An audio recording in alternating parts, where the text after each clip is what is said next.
अगली कॉलर हमारे साथ फोन लाइन पर है, सिमरन बैंगलोर से मौजूद है। नमस्कार सिमरन, पूछिए क्या सवाल है। हाँ नमस्ते। मेरा सवाल बिनू जी से है। जी। एक HDFC 200 की ऐसे भी स्टार्ट की थी 3 साल पहले, ओके।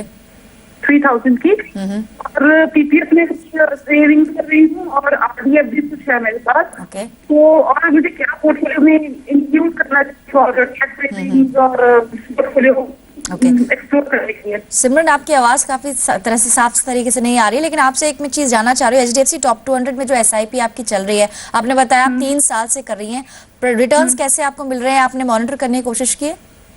नहीं, मॉनिटर तो नहीं किया।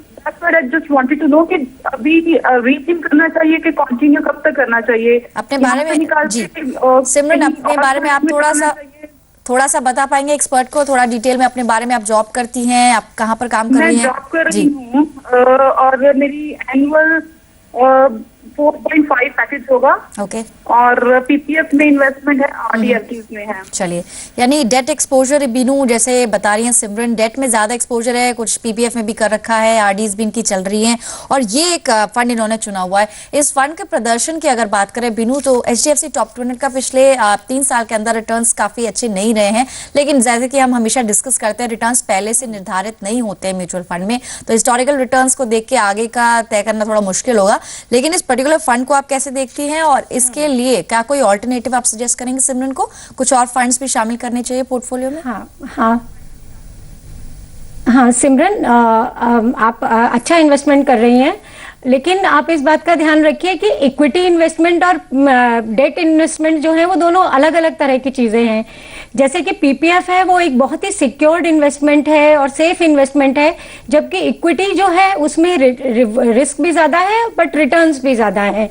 तो आप जैसे कि आपने देख रही हो, आपकी एज काफ़ी कम है, आप काफ़ी यंग हैं, तो आपका जो पोर्टफोलियो है वो 90% इक्विटी में जाना चाहिए और डेट के साथ भी आपको जाना चाहिए, जो कि आप ऑलरेडी जा रही हैं। जहां तक कि आपका ये HDFC टॉप 200 का रिटर्न्स का सवाल है, जैसा कि पल्लवी ने बताया, रिटर्न्स बहुत अच्छे नहीं रहे हैं, इसलिए मैं आपको इसको डिसकंटिन्यू करने की सलाह दूंगी। और आप जो ये इन्वेस्टमेंट कर रही हैं, ये ICICI Pru Focus Blue Chip के साथ जाइए, तो आपको इसमें रिटर्न्स अच्छे मिलेंगे।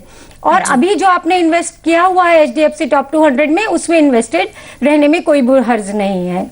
तो चलिए, यानी कि आपका जो रिडीम करने का क्वेश्चन था वो वहां पर आंसर कर दिया है बीनू ने। रिडीम आप नहीं करवाई है, लेकिन इसके अलावा एक बेहतर फंड है इसी कैटेगरी का, ICICI फोकस, आप चाहे तो उसमें शुरुआत कर सकती है। पिछले 5 साल का अगर रिटर्न देखें, 5 साल में करीब 22% का रिटर्न इस पर्टिकुलर फंड ने दिया है। जबकि HDFC टॉप 20 की बात करें, जिसकी ज्यादातर जो एक्सपोजर है वो बड़ी बड़ी कंपनीज में है, लार्ज कैप कंपनीज में है, Infosys, ICICI bank, RIL, SBI, और पिछले 5 साल के अंदर इसने रिटर्न बेहतर दिया है। लेकिन पिछले 3 साल में जो आपका अभी तक आपने समय कवर किया है, 3 साल में रिटर्न करीब 3% का रहा है।